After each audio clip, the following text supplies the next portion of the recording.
ನಮಸ್ತೆ ಸ್ನೇಹಿತರೆ, ಮಾಯಾ ರೆಸಿಪಿಗಳಿಗೆ ಸ್ವಾಗತ. ಈ ಒಂದು ಸಮ್ಮರ್ ಸೀಸನ್ಗೆ ಒಂದು ಒಳ್ಳೆ ಡೆಸರ್ಟ್ ರೆಸಿಪಿ ಅಂತಲೇ ಹೇಳ್ಬೋದು. ಅದರಲ್ಲೂ ಈ ಒಂದು ಮ್ಯಾಂಗೋನೇ ಬೆಳೆಸ್ಕೊಂಡು ಮಾಡ್ಕೊಳ್ಳುವಂಥ ಈ ಒಂದು ಸ್ವೀಟ್ ರೆಸಿಪಿ ತುಂಬಾ ರುಚಿಕರವಾಗಿರುತ್ತೆ. ಮಕ್ಕಳಿಗಂತೂ ತುಂಬ ಇಷ್ಟ ಆಗುತ್ತೆ. ಯಾವುದೋ ಒಂದು ಚಿಕ್ಕ ಪುಟ್ಟ ಫಂಕ್ಷನ್ ಇದೆ, ಪಾರ್ಟಿ ಇದೆ ಅನ್ನುವಂಥ ಸಮಯದಲ್ಲಿ, ಅದರಲ್ಲೂ ಮಕ್ಕಳ ಬರ್ತ್ಡೇ ಪಾರ್ಟಿ ಈ ರೀತಿ ಇದ್ದಾಗ ತುಂಬ ಒಂದು ಒಳ್ಳೆಯ ಸ್ವೀಟ್ ರೆಸಿಪಿ ಅಂತಲೇ ಹೇಳ್ಬೋದು. ಖಂಡಿತ ಒಮ್ಮೆ ಟ್ರೈ ಮಾಡಿ ನೋಡಿ. ಯಾವ ರೀತಿ ತಯಾರಿ ಮಾಡ್ಕೊಳ್ಳೋದು ಅಂತೇಳಿ ನೋಡ್ಕೊಳ್ಳೋಣ. ನಾನಿಲ್ಲಿ ಒಂದು 2 ಮಾವಿನ ಹಣ್ಣನ್ನು ನೋಡಿ ಸಿಪ್ಪೆ ತೆಗೆದು ಈ ರೀತಿ ಕಟ್ ಮಾಡಿ ಇಟ್ಕೊಂಡಿದ್ದೀನಿ. ಅದನ್ನು ಮಿಕ್ಸಿ ಜಾರಿಗೆ ಹಾಕಿ ಆದಷ್ಟು ನೈಸಾಗಿ ಇದನ್ನು ರುಬ್ಕೊಳ್ಬೇಕು. ನೀರೇನು ಹಾಕಬಾರ್ದು. ಹಾಗೆಯೇ ನೋಡಿ ಈ ರೀತಿ ಪೇಸ್ಟ್ ರೀತಿ ಮಾಡ್ಕೊಳ್ಬೇಕು. ನಾನಿಲ್ಲಿ ರುಬ್ಬಿರೋ ಅಂಥದ್ದನ್ನು ಒಂದು ಬೌಲಿಗೆ ಹಾಕಿ ಎತ್ತಿಟ್ಕೊಳ್ತಾ ಇದ್ದೀನಿ. ಇನ್ನು ಈ ಕಡೆ ಗ್ಯಾಸ್ ಮೇಲೆ ಒಂದು ಪಾತ್ರೆನ ಇಟ್ಕೊಂಡಿದ್ದೀನಿ. ಅದರಲ್ಲಿ ಒಂದು ಅರ್ಧ ಲೀಟರ್ ಆಗುವಷ್ಟು ಹಾಲನ್ನು ಹಾಕ್ಕೊಳ್ತಾ ಇದ್ದೀನಿ. ನೀರೇನು ಹಾಕಬಾರ್ದು, ಗಟ್ಟಿ ಹಾಲನ್ನೇ ತೊಗೊಳ್ಳಿ. ಹಾಲು ಸ್ವಲ್ಪ ಬಿಸಿ ಆಗಲಿ, ಅಷ್ಟರಲ್ಲಿ ನಾವು ಕಸ್ಟರ್ಡ್ ಪೌಡರನ್ನು ಕಲಿಸ್ಕೊಳ್ಳೋಣ. ನಾನಿಲ್ಲಿ ವೆನಿಲಾ ಫ್ಲೇವರ್ ಇರೋವಂಥದ್ದು ಕಸ್ಟರ್ಡ್ ಪೌಡರ್ ತೊಗೊಂಡಿದ್ದೀನಿ. ನೀವು ಮ್ಯಾಂಗೋ ಫ್ಲೇವರ್ ಸಿಕ್ತು ಅಂದರೆ ಅದನ್ನು ಕೂಡ ತೊಗೊಳ್ಬೋದು.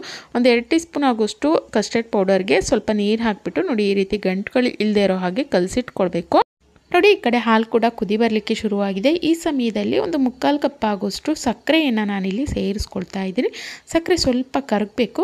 ಸಕ್ಕರೆ ಕರಗಿದೆ ಅನ್ನುವಂಥ ಸಮಯದಲ್ಲಿ ನಾವು ಮೊದಲೇ ಏನು ಈ ಒಂದು ಕಸ್ಟರ್ಡ್ ಪೌಡರ್ ಕಲಸಿಟ್ಕೊಂಡಿದ್ವಲ್ಲ ಅದನ್ನು ಹಾಕಿಬಿಟ್ಟು ನೋಡಿ ಈ ರೀತಿ ಚೆನ್ನಾಗಿ ತಿರುಗಿಸ್ತಾ ಇರಬೇಕು.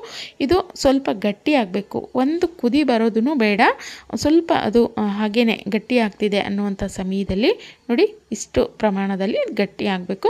ಈ ಸಮಯದಲ್ಲಿ ನಾವು ಗ್ಯಾಸನ್ನು ಆಫ್ ಮಾಡ್ಕೊಳ್ಬೇಕು. ಅಥವಾ ಒಂದು ಕುದಿ ಬರಲಿಕ್ಕೆ ಬಿಡ್ತೀವಿ ಅಂದರೆ ಬಿಡ್ಬೋದು. ಅದು ತುಂಬ ಗಟ್ಟಿ ಆಗಿಬಿಡುತ್ತೆ. ನೋಡಿ ಇದು ಬಬಲ್ ಬರಲಿಕ್ಕೆ ಶುರುವಾಗಿದೆ. ಈ ಸಮಯದಲ್ಲಿ ನಾನು ಗ್ಯಾಸ್ನ ಆಫ್ ಮಾಡ್ಕೊಳ್ತಾ ಇದ್ದೀನಿ. ಇನ್ನು ಇದನ್ನು ಒಂದು 20 ನಿಮಿಷ ಅಥವಾ ಒಂದು ಅರ್ಧ ಗಂಟೆ ಹಾಗೇ ಬಿಡಬೇಕು. ಫ್ರಿಜ್ಜಲ್ಲಿ ಇಡಬಾರ್ದು, ಹೊರಗಡೆನೇ ಇಡಿ. ಕಂಪ್ಲೀಟಾಗಿ ತಣ್ಣಗಾಗಿದೆ ಅನ್ನೋವಂಥ ಸಮಯದಲ್ಲಿ ನಾವು ಮೊದಲೇ ಮಾಡಿಟ್ಕೊಂಡಿರುವಂಥ ಒಂದು ಮ್ಯಾಂಗೋ ಪೇಸ್ಟ್ ಏನಿತ್ತು ಅದನ್ನು ಸೇರಿಸ್ಕೊಳ್ಬೇಕು. ಸ್ವಲ್ಪ ಬಿಸಿ ಇರೋವಂಥ ಸಮಯದಲ್ಲಿ ಹಾಕಿದ್ರೆ ಅದು ಸ್ವಲ್ಪ ಒಡೆದಂಗೆ ಆಗುತ್ತೆ. ಹಾಗಾಗಿ ಕಂಪ್ಲೀಟಾಗಿ ತಣ್ಣಗಾದ್ಮೇಲೆ ಈ ರೀತಿ ಹಾಕಿಬಿಟ್ಟು ಚೆನ್ನಾಗಿ ಮಿಕ್ಸ್ ಮಾಡ್ಕೊಳ್ಬೇಕು. ನೋಡಿ ಎಲ್ಲೂ ಗಂಟುಗಳಿರಬಾರ್ದು. ಈ ರೀತಿ ಮಿಕ್ಸ್ ಮಾಡಿ ಪಕ್ಕಕ್ಕೆ ಇಟ್ಕೊಳ್ತಾ ಇದ್ದೀನಿ. ನಾನಿಲ್ಲಿ ಪ್ಲೇನ್ ಕೇಕ್ನ ತೊಗೊಳ್ತಾ ಇದ್ದೀನಿ. ನೋಡಿ ಈ ರೀತಿ ಕಟ್ ಮಾಡಿರೋವಂಥದ್ದು ಕೂಡ ಸಿಗುತ್ತೆ, ಅಥವಾ ಹಾಗೆ ಕಟ್ ಮಾಡ್ದಲೇ ಇರೋವಂಥದ್ದು ಕೂಡ ದೊಡ್ಡದಾಗಿರೋವಂಥದ್ದು ಸಿಗುತ್ತೆ. ಯಾವ್ದು ಸಿಗುತ್ತೋ ಅದನ್ನು ತೊಗೊಂಡು ನಿಮ್ಗೆ ಯಾವ ಸೈಜಲ್ಲಿ ಬೇಕೋ ಕಟ್ ಮಾಡ್ಕೊಳ್ಳಿ. ನೋಡಿ ಈ ರೀತಿ ಸೈಡಲ್ಲಿ ಇರುವಂಥ ಆ ಬ್ರೌನ್ ಕಲರ್ ಏನಿರುತ್ತೆ ಅದನ್ನು ತೆಗೆದ್ಬಿಟ್ಟು ಇದನ್ನು ಎತ್ತಿಟ್ಕೊಳ್ತಾ ಇದ್ದೀನಿ. ಇನ್ನು ಈ ಕಡೆ ಈ ಒಂದು ಬೌಲಿಗೆ ನಾನಿಲ್ಲಿ ಸಕ್ಕರೆ ಸಿರಪನ್ನು ಹಾಕ್ಕೊಳ್ತಾ ಇದ್ದೀನಿ. ಅಂದರೆ ಮಾಮೂಲಿ ನಾವು ಜಾಮೂನಿಗೆಲ್ಲ ಮಾಡ್ಕೊಳ್ತೀವಲ್ಲ ಈ ಒಂದು ಸಕ್ಕರೆ ಪಾಕನ, ಅದೇ ರೀತಿಯಾಗಿ ಒಂದಳತೆ ಸಕ್ಕರೆಗೆ ಒಂದಳತೆ ನೀರನ್ನು ಹಾಕಿಬಿಟ್ಟು ಅದನ್ನು ಕುದಿಸ್ಕೊಳ್ಬೇಕಷ್ಟೇ. ತುಂಬ ಎಳೆ ಪಾಕ ಏನು ಬೇಡ. ಮಾಮೂಲಿ ನಾವು ಜಾಮೂನಿಗೆಲ್ಲ ಮಾಡ್ಕೊಳ್ತೀವಲ್ಲ ಆ ರೀತಿ ಮಾಡಿಕೊಂಡು ಅದನ್ನು ಒಂದು ಲೇಯರ್ ರೀತಿ ಹಾಕ್ಕೊಳ್ಳಿ. ಅದರಲ್ಲಿ ನಾವು ಕಟ್ ಮಾಡಿರುವಂಥ ಈ ಒಂದು ಬ್ರೆಡ್ ಪೀಸ್ಗಳನ್ನು ಇಟ್ಕೊಳ್ಬೇಕು. ನೋಡಿ ಎಲ್ಲ ಪೀಸ್ಗಳನ್ನು ಇಟ್ಟಿದ್ದಾಗಿದೆ. ಇದರ ಮೇಲ್ಗಡೆ ನಾನಿಲ್ಲಿ ಮತ್ತೆ ಶುಗರ್ ಸಿರಪ್ಪನ್ನು ಹಾಕ್ಕೊಳ್ತಾ ಇದ್ದೀನಿ. ಕಂಪ್ಲೀಟಾಗಿ ಎಲ್ಲದ್ರ ಮೇಲೂ ನೋಡಿ ಈ ರೀತಿ ನೀಟಾಗಿ ಹಾಕ್ಕೊಳ್ಬೇಕು. ಸಾಧ್ಯ ಆದಷ್ಟು ಎಲ್ಲ ಕೇಕ್ಗಳ ಮೇಲೂ ಇದೇ ರೀತಿಯಾಗಿ ಹಾಕ್ಕೊಳ್ಳಿ. ಇನ್ನು ಇದರ ಮೇಲ್ಗಡೆ ನಾವು ಮೊದಲೇ ಮಾಡಿಟ್ಕೊಂಡಿರುವಂಥ ಈ ಒಂದು ಕಸ್ಟರ್ಡ್ ಮಿಶ್ರಣ ಏನಿತ್ತು ಮ್ಯಾಂಗೋ ಸೇರಿಸ್ಕೊಂಡಿರುವಂಥದ್ದು ಅದನ್ನು ಒಂದು ಲೇಯರ್ ಆಗಿ ಹಾಕ್ಕೊಳ್ಳಿ. ತುಂಬ ಜಾಸ್ತಿ ಹಾಕ್ಕೊಳ್ಳೋಂಥ ಅವಶ್ಯಕತೆ ಇಲ್ಲ. ನಾವು ಏನು ಕೇಕ್ ಇಟ್ಕೊಂಡಿದ್ದೀವಲ್ಲ ಪ್ಲೇನ್ ಕೇಕು ಅದರ ಮೇಲ್ಗಡೆ ಒಂದು ಲೇಯರ್ ಬರೋ ರೀತಿ ಹಾಕ್ಕೊಳ್ಬೇಕು. ನೋಡಿ ಈ ರೀತಿ ನಾನು ಹಾಕಿ ಇಟ್ಕೊಂಡಿದ್ದೀನಿ. ಇನ್ನು ಇದರ ಮೇಲ್ಗಡೆ ಮತ್ತೆ ನಾವು ಈ ಒಂದು ಕೇಕ್ಗಳನ್ನು ಇಟ್ಕೊಳ್ಬೇಕು. ನೋಡಿ ಈ ರೀತಿ ಮತ್ತೆ ಎಡ್ಜನ್ನು ಕಟ್ ಮಾಡಿಬಿಟ್ಟು ಅದನ್ನು ಕೂಡ ಮತ್ತೆ ಇದ್ರ ಮೇಲ್ಗಡೆ ಕಂಪ್ಲೀಟಾಗಿ ಮತ್ತೆ ಜೋಡಿಸ್ಕೊಳ್ಬೇಕು. ಅದೇ ರೀತಿಯಾಗಿ ನೋಡಿ ನಾನೆಲ್ಲನೂ ಜೋಡಿಸ್ಕೊಂಡಿದ್ದಾಗಿದೆ. ಈಗ ಮತ್ತೆ ಅದರ ಮೇಲ್ಗಡೆ ಈ ಒಂದು ಶುಗರ್ ಸಿರಪನ್ನು ಹಾಕ್ಕೊಳ್ತಾ ಇದ್ದೀನಿ. ಕಂಪ್ಲೀಟಾಗಿ ಎಲ್ಲದರ ಮೇಲ್ಗಡೆನೂ ಮತ್ತು ನಾವು ಒಂದು ಲೇಯರ್ ಆಗಿ ಈ ಒಂದು ಶುಗರ್ ಸಿರಪನ್ನು ಹಾಕ್ಕೊಳ್ಬೇಕು. ನೋಡಿ ಇದರ ಮೇಲ್ಗಡೆ ಮತ್ತು ಈ ಒಂದು ಕಸ್ಟರ್ಡ್ ಮಿಲ್ಕ್ ಏನಿತ್ತು ಅದನ್ನು ಮತ್ತೆ ನಾನು ಒಂದು ಲೇಯರ್ ರೀತಿ ಹಾಕ್ಕೊಳ್ತಾ ಇದ್ದೀನಿ. ನಾನು ಮೊದಲೇ ಹೇಳಿದಾಗೆ ತುಂಬ ದಪ್ಪನಾಗಿರೋವಂಥ ಲೇಯರ್ ಏನು ಬೇಕಾಗೋದಿಲ್ಲ. ಇದು ಕಂಪ್ಲೀಟಾಗಿ ಮುಚ್ಚೋ ರೀತಿ ಇದನ್ನು ಹಾಕ್ಕೊಂಡ್ರೆ ಸಾಕು. ನೋಡಿ ಇದಾಗಿದೆ. ಈಗ ಇನ್ನು ಈ ಕಡೆ ನಾನು ಜೆಲ್ಲಿನ ಮಾಡ್ಕೊಳ್ಳೋದಕ್ಕೆ ನೀರನ್ನು ಬಿಸಿಗಿಟ್ಕೊಂಡಿದ್ದೀನಿ. ನಾನಿಲ್ಲಿ ಮ್ಯಾಂಗೋ ಫ್ಲೇವರ್ ಜೆಲ್ಲಿ ಬರುತ್ತಲ್ಲ ಅದನ್ನು ತೊಗೊಂಡಿದ್ದೀನಿ. ಒಂದು ಅರ್ಧ ಲೀಟರ್ ಆಗೋಷ್ಟು ನೀರಿಗೆ ಈ ಒಂದು ಪ್ಯಾಕೆಟನ್ನು ಹಾಕ್ಕೊಳ್ಬೇಕು. ಹಾಕಿಬಿಟ್ಟು ಚೆನ್ನಾಗಿ ಮಿಕ್ಸ್ ಮಾಡಿಕೊಂಡ್ರೆ ನಮ್ಮ ಈ ಒಂದು ಜೆಲ್ಲಿ ಮಿಶ್ರಣ ಕೂಡ ರೆಡಿ ಆಗುತ್ತೆ. ಈ ರೀತಿ ಮಿಕ್ಸ್ ಮಾಡಿ ಒಂದು 2-3 ನಿಮಿಷ ಹಾಗೇ ಬಿಟ್ಬಿಡಿ.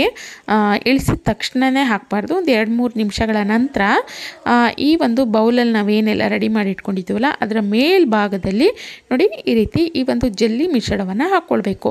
ಒಂದೇ ಬಾರಿಗೆ ಸುರಿಬಾರ್ದು. ಈ ರೀತಿ ಸ್ಪೂನಿನ ಸಹಾಯದಿಂದ ನೀಟಾಗಿ ನಿಧಾನವಾಗಿ ಒಂದು ಲೇಯರ್ ಬರೋ ರೀತಿ ಈ ಒಂದು ಜೆಲ್ಲಿ ಮಿಶ್ರಣವನ್ನು ಹಾಕ್ಕೊಳ್ಬೇಕು. ಈ ರೀತಿ ಹಾಕಿಬಿಟ್ಟು ಇದನ್ನು ಒಂದು 2 ಗಂಟೆ ಫ್ರಿಜ್ಜಲ್ಲಿ ಇಡುವಂಥ ಅವಶ್ಯಕತೆ ಇಲ್ಲ, ಹೊರಗಡೆನೇ ಇಡಿ. ಒಂದು 2 ಗಂಟೆಗಳವರೆಗೆ ಇದನ್ನು ಹಾಗೇ ಇಡಬೇಕು. ನೋಡಿ, ಒಂದು 2 ಗಂಟೆಗಳ ನಂತರ ನಾನಿಲ್ಲಿ ತೋರಿಸ್ತಾ ಇದ್ದೀನಿ. ಇದು ಕಂಪ್ಲೀಟಾಗಿ ಸೆಟ್ ಆಗಿದೆ. ನೋಡಿ, ತೋರಿಸ್ತಾ ಇದ್ದೀನಿ ಯಾವ ರೀತಿಯಾಗಿ ಬಂದಿದೆ ಅಂಥೇಳಿ. ತುಂಬಾ ಚೆನ್ನಾಗಿ ಬಂದಿದೆ. ಮಕ್ಕಳಿಗಂತೂ ತುಂಬ ಇಷ್ಟ ಆಗುತ್ತೆ. ಅದರಲ್ಲೂ ಈ ಒಂದು ಸಮ್ಮರಲ್ಲಂತೂ ಇದು ತುಂಬ ಒಂದು ಒಳ್ಳೆ ರುಚಿಕರವಾಗಿರುವಂಥ ಸ್ವೀಟ್ ರೆಸಿಪಿ ಅಂತಲೇ ಹೇಳ್ಬೋದು. ತುಂಬ ಸಿಂಪಲಾಗಿ ಮಾಡ್ಕೊಳ್ಬೋದು, ಆದರೆ ತುಂಬ ರುಚಿಯಾಗಿರುತ್ತೆ ಅಂತಲೇ ಹೇಳ್ಬೋದು. ನೋಡಿ, ಈ ರೀತಿ ನಿಮಗೆ ಯಾವ ಒಂದು ತುಂಬ ಚಿಕ್ಕ ಸೈಜ್ ಬೇಕೋ ದೊಡ್ಡ ಸೈಜ್ ಬೇಕೋ ನೋಡಿಕೊಂಡು ಕಟ್ ಮಾಡ್ಕೊಳ್ಳಿ. ಇದ್ರ ಮೇಲ್ಗಡೆ ಕಟ್ ಮಾಡಿರುವಂಥ ಮಾವಿನ ಹಣ್ಣಿನ ಪೀಸ್ಗಳನ್ನು ಈ ರೀತಿ ಇಟ್ಕೊಂಡ್ರೆ ತುಂಬಾ ಚೆನ್ನಾಗಿ ಕಾಣುತ್ತೆ. ಜೊತೆಗೆ ನಾವು ಹೊರಗಡೆಯಿಂದ ತಂದಿರೋವಂಥ ಸ್ವೀಟ್ ರೀತಿಯೇ ಅನಿಸುತ್ತೆ. ಮಕ್ಕಳಿಗಂತೂ ತುಂಬಾ ಇಷ್ಟ ಆಗುತ್ತೆ. ಖಂಡಿತ ಒಮ್ಮೆ ಟ್ರೈ ಮಾಡಿ ನೋಡಿ. ಈ ಒಂದು ಸಮ್ಮರ್ ಸೀಸನಲ್ಲಿ ಒಂದು ಒಳ್ಳೆ ಸ್ವೀಟ್ ರೆಸಿಪಿ, ತುಂಬ ತಣ್ಣಗೆ ಕೂಡ ಇರುತ್ತೆ. ಫ್ರಿಜ್ಜಲ್ಲಿ ಇಟ್ಕೊಂಡು ನೀವು ಯಾವಾಗ ಬೇಕಾದರೂ ತಿನ್ಬೋದು, ಅಷ್ಟು ರುಚಿಯಾಗಿರುತ್ತೆ. ಈ ಒಂದು ಸಮ್ಮರಲ್ಲಿ, ಅದರಲ್ಲೂ ಮಾವಿನ ಹಣ್ಣು ಸೀಸನ್ನಲ್ಲಿ ಈ ಒಂದು ಮ್ಯಾಂಗೋ ಪುಡ್ಡಿಂಗ್ ಕೇಕನ್ನು ನೀವು ಕೂಡ ಒಮ್ಮೆ ಟ್ರೈ ಮಾಡಿ ನೋಡಿ. ಮಕ್ಳಿಗೂ ದೊಡ್ಡವ್ರಿಗೂ ಎಲ್ರಿಗೂ ಇಷ್ಟ ಆಗುತ್ತೆ. ಯಾವುದೇ ಒಂದು ಚಿಕ್ಕ ಪುಟ್ಟ ಪಾರ್ಟಿ ಫಂಕ್ಷನ್ಗೂ ಕೂಡ ಒಳ್ಳೆ ಸ್ವೀಟ್ ರೆಸಿಪಿ ಅಂತಲೇ ಹೇಳ್ಬೋದು. ಖಂಡಿತವಾಗ್ಲೂ ಒಮ್ಮೆ ಟ್ರೈ ಮಾಡಿ ನೋಡಿ. ಯಾವ ರೀತಿಯಾಗಿ ಬಂತು ಅಂತೇಳಿ ಕಮೆಂಟ್ ಮಾಡಿ ತಿಳಿಸೋದನ್ನು ಮರಿಬೇಡಿ. ವಿಡಿಯೋ ಇಷ್ಟ ಆಗಿತ್ತು ಅಂದರೆ ಲೈಕ್ ಮಾಡಿ, ಶೇರ್ ಮಾಡಿ. ಮತ್ತಷ್ಟು ಹೊಸ ರೆಸಿಪಿ ವಿಡಿಯೋಗಳಿಗಾಗಿ ತಪ್ಪದೇ ಸಬ್ಸ್ಕ್ರೈಬ್ ಮಾಡ್ಕೊಂಡು ನೋಡಿ ಆಯಿತಾ. Thank you.